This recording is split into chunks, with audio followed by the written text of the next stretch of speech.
the time to join us for part 2 of our series on special education on reopening our schools. Last week we covered a lot of information, but we did share that we were really going to get into some more details and specifics on how the remote learning and hybrid learning were going to look. So most of the time that we are going to have here this evening is to be able to paint a much clearer picture of how school is going to look for those students receiving special education services. Along with me today, we have our Director of Matador Special Services, Halsey Martin Dean, and she is really going to be driving this presentation. Again, I want to thank you for carving out the time to be here. This presentation should be recorded and posted later for reference. I also want to share that we did take the questions that you asked last week and created a Q&A document that is going to be posted on our website tomorrow. However, if you do have questions throughout the meeting today, you are still encouraged to ask those questions. If we do have a little bit of time, we'll be more than happy to address some of them. If not, we will reach out to you directly. You can also email staff in the Matador Special Services Department or your campus. With that, I'm going to hand it over to our Director of Matador Special Services. Thank you to all of you who submitted the questions this week. That helps to have your questions ahead of time. Many of the questions were concerning individual student needs, and we will contact you directly if you left an email or phone number. And other than that, we'll post the frequently asked questions on the website, as Dr. Gutierrez mentioned. You can always email us. We're happy to answer questions. So hopefully the presentation will address the rest of the questions that you asked. So, in talking about remote learning services for the district has a back to school blueprint document that is posted on the website, and the remote learning plan is listed starting on page 8 of the SISD back to school blueprint. Sample student schedules can be found on pages 8 and 9. This outlines a sample day of what students will experience in general education remote learning. So our remote learning guidelines are consistent throughout the district, and expectations for remote learning are clearly defined in this document. You can contact your child's teacher for specific information regarding his or her program needs, and there are some differences with special education programs which we will outline in a moment. So remote learning for inclusion, which we're calling learning facilitation, will follow general education schedules and routines for online instruction. So students who receive inclusion or learning facilitation services typically have a general education schedule for all of their courses. So they will follow the general ed schedule as is. The special education teacher will set up meeting times with the student to provide direct services as outlined in the IEP. Services may be provided via an online platform or our in-person learning centers on a walk-in basis. They may be provided individually, online, or in a small group. Students will work on addressing their learning needs and IEP goals and objectives as outlined in the ARD meeting.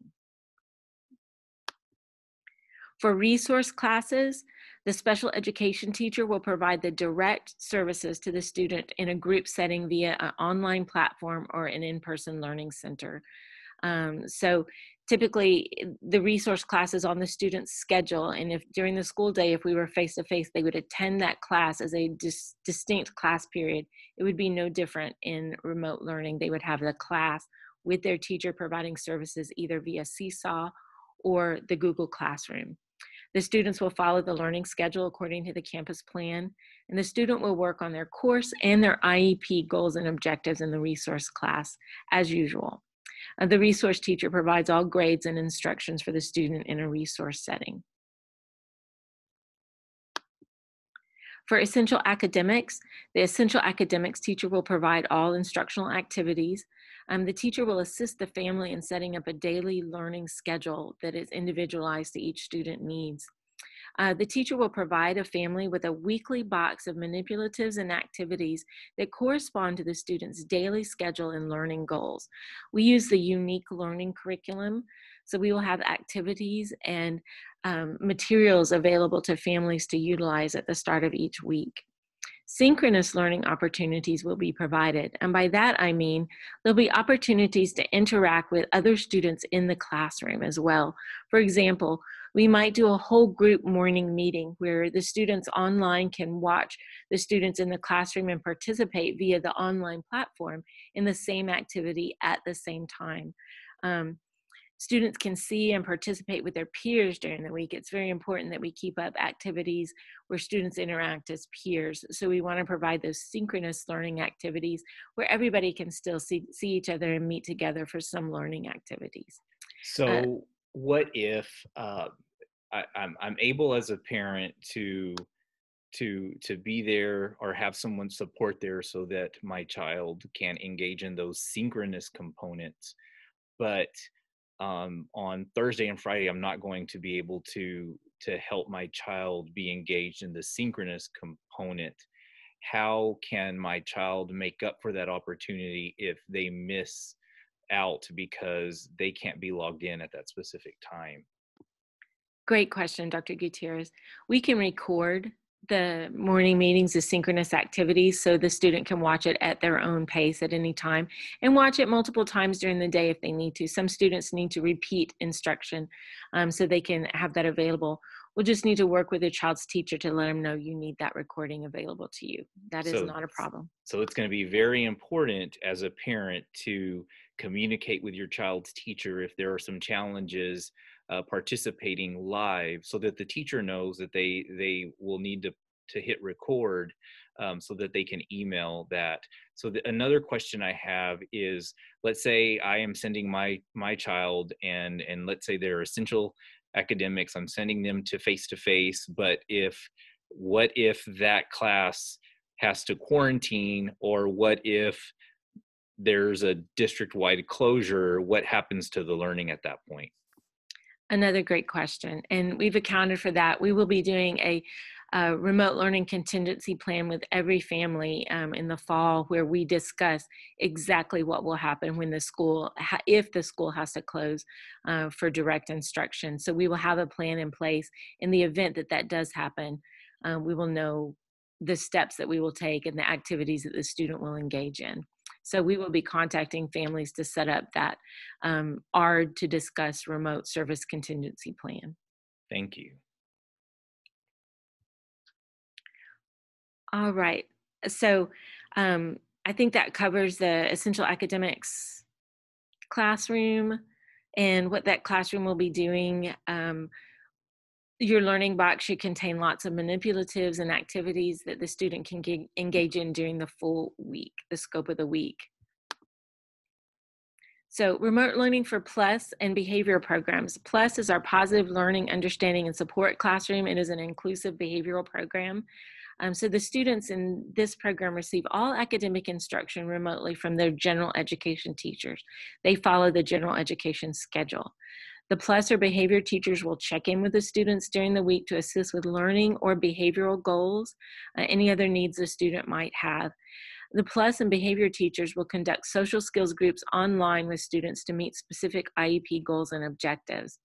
In addition, we're offering opportunities for direct social skill instruction, I believe 1 time a week, in the community setting, at the outdoor learning center, things like this, and we will contact each family impacted to offer this opportunity if the family chooses to participate. In terms of Dyslexia Services, there were lots of questions regarding Dyslexia Services. So students who receive dyslexia support will follow their general education schedule.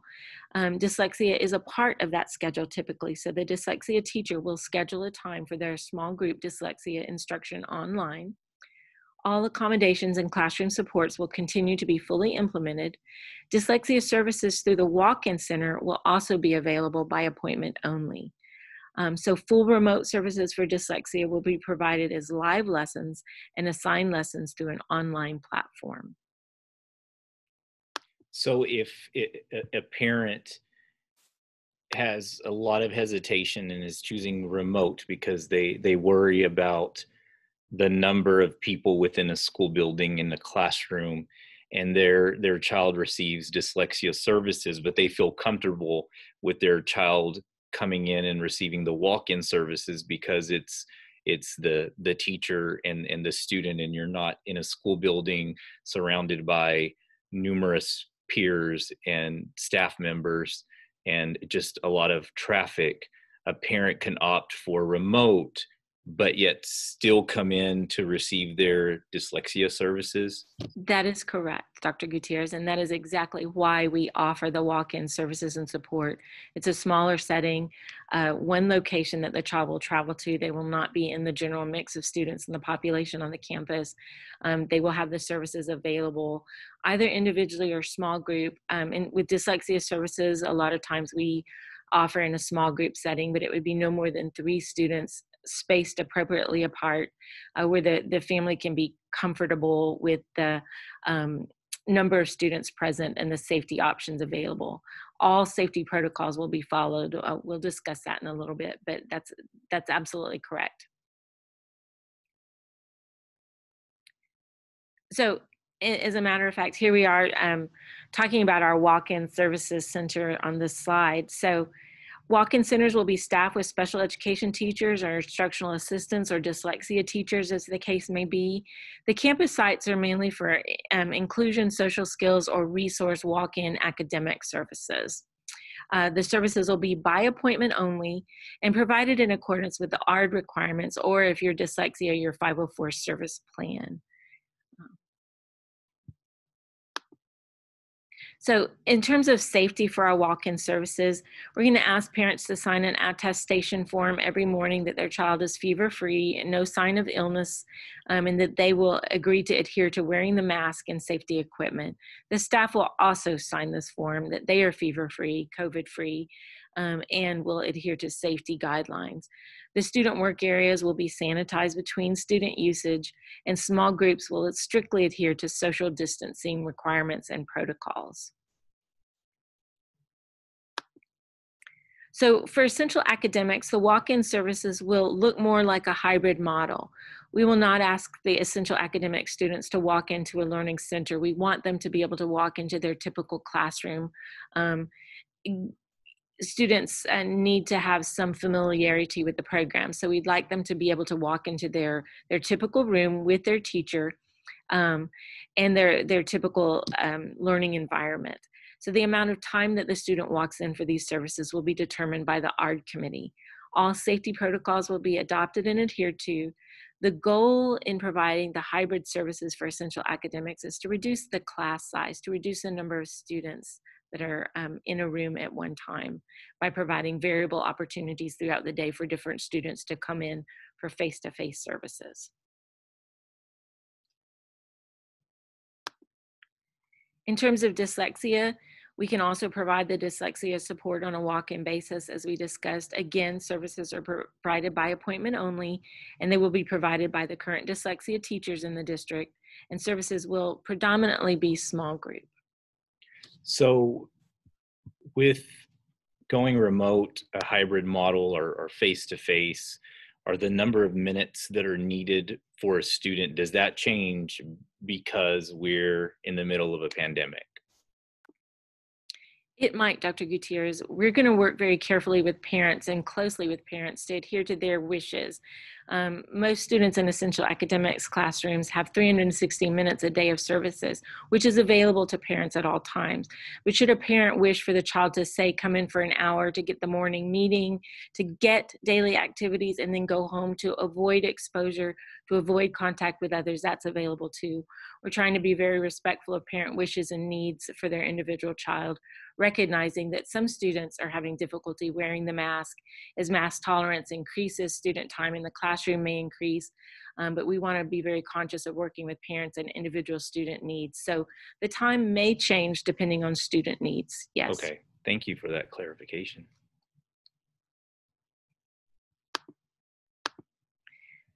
So for speech and related services, all related services will be available on a walk-in basis. So that would be speech therapy, occupational therapy, physical therapy, special education counseling.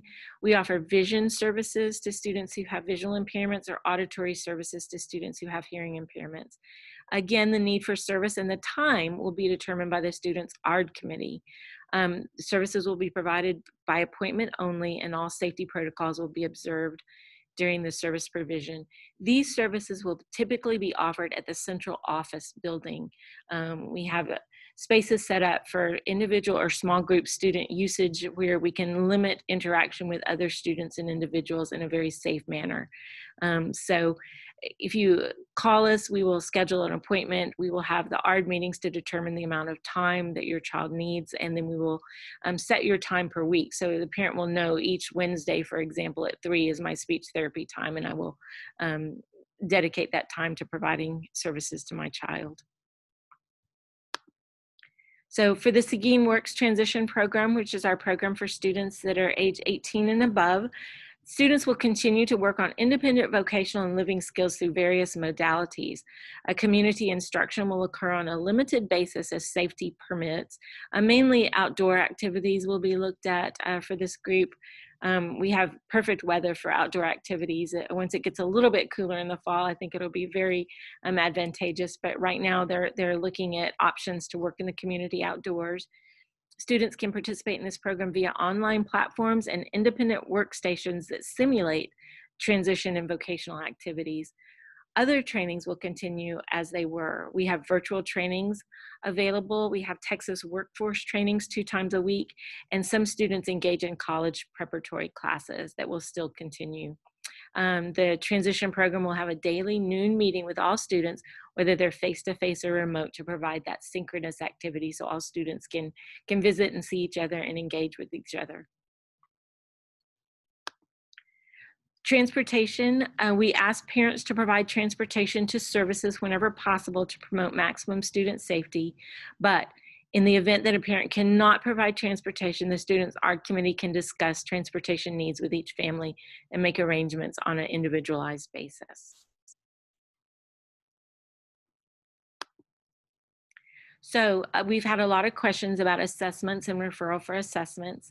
So if you'd like to refer your child for assessments for any of our programs, special education, 504, or dyslexia, follow the standard campus protocol, which is to notify the campus of your need and desire for a referral.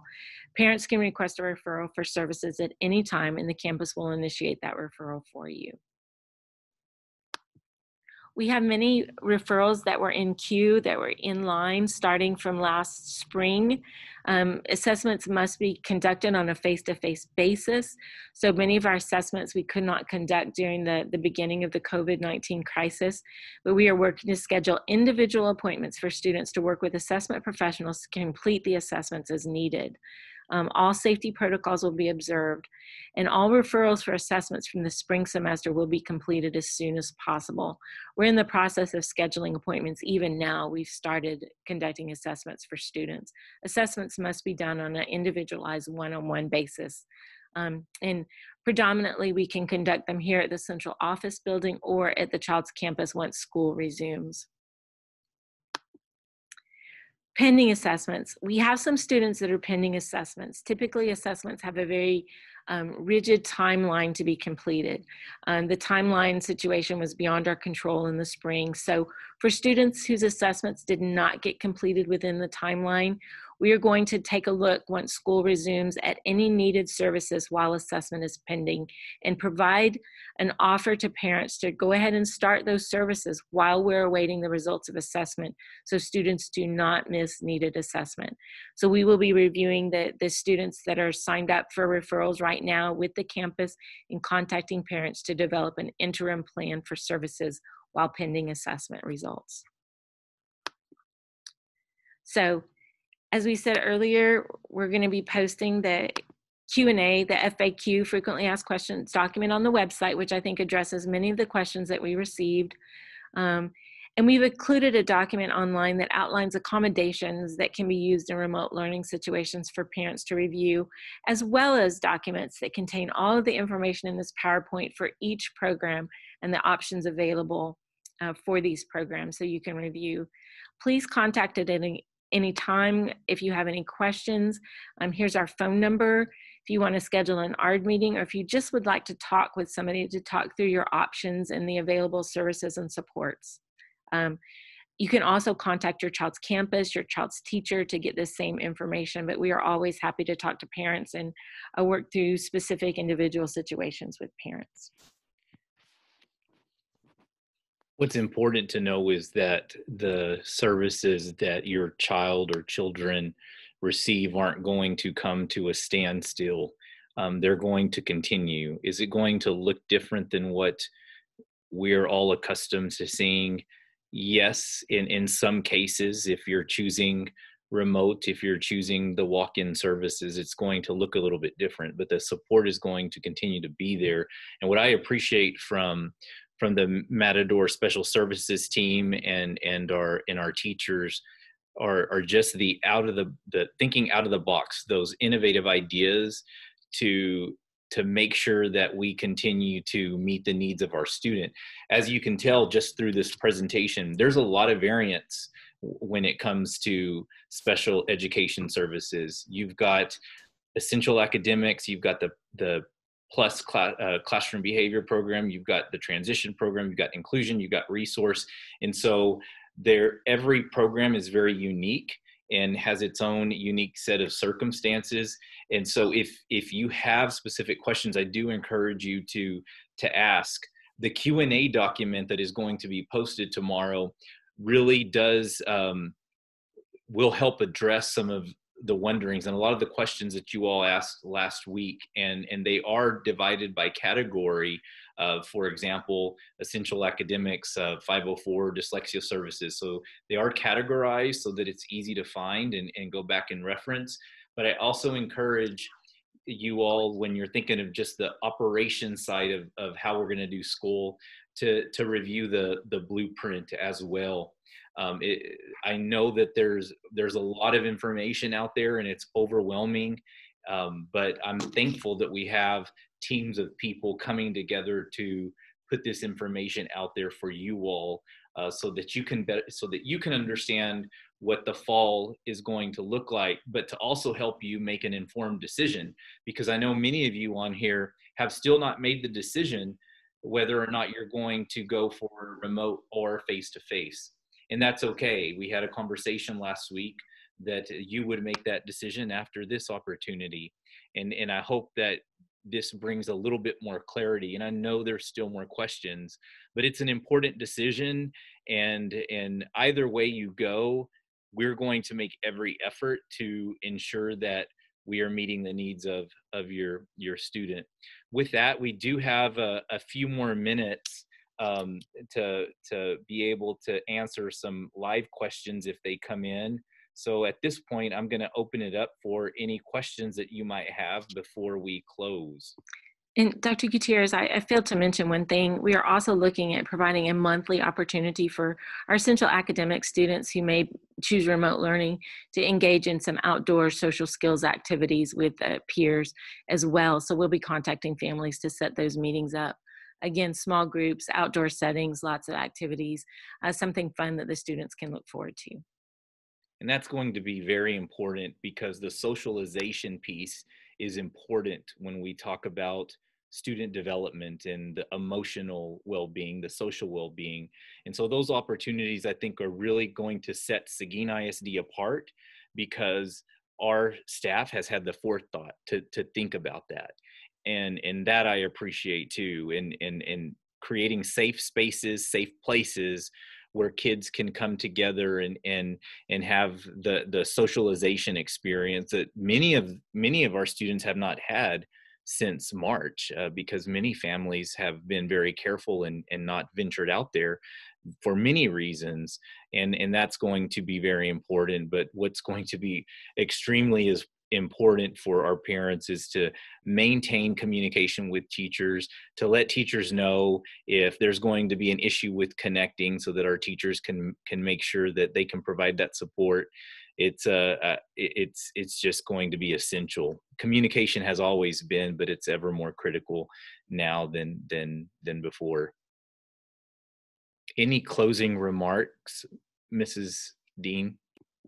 No, Dr. Gutierrez, I think you said it best. I really feel for our families who are trying very hard to manage their children in a quarantine situation, and I think they've done a remarkable job. But so many of our kids, I hear stories from parents all the time how careful they're being and not going out, and children are missing their social services, their supports.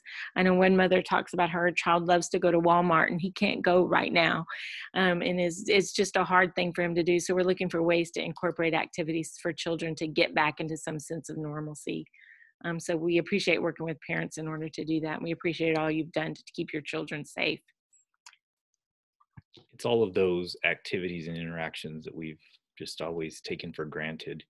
And so we're going to do our part to try to incorporate those things into the remote learning option, the hybrid option, and then the social interactions.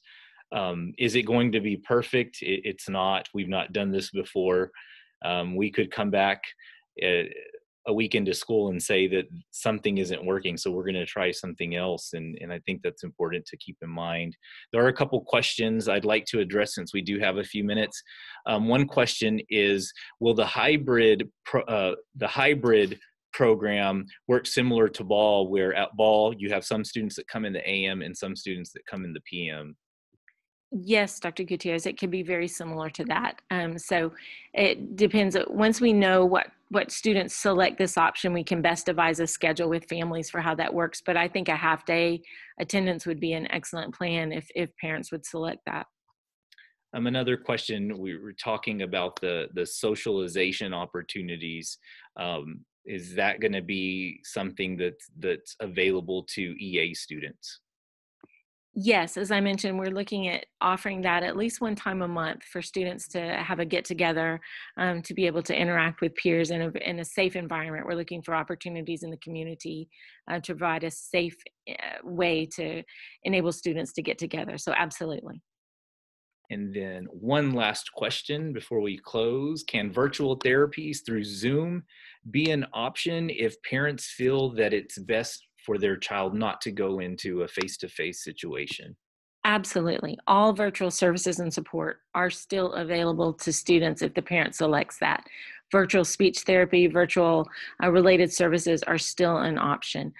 Because we offer the walk-in services, we will not stop offering the virtual services as well. We're just trying to expand our opportunities and options, not limit them. Wonderful. Well, with that, we are going to close. Again, thank you all so much for being part of part 2 of the virtual town hall covering special education. Again, I just want to remind you to visit the website. If you have questions, you can submit them. There'll be a link available on the website, as well as the Q&A for you to reference. You can also contact people directly and they will get back to you. Thank you all so much. And before we close, I just want to share that it's a great day to be a Matador. Thank you.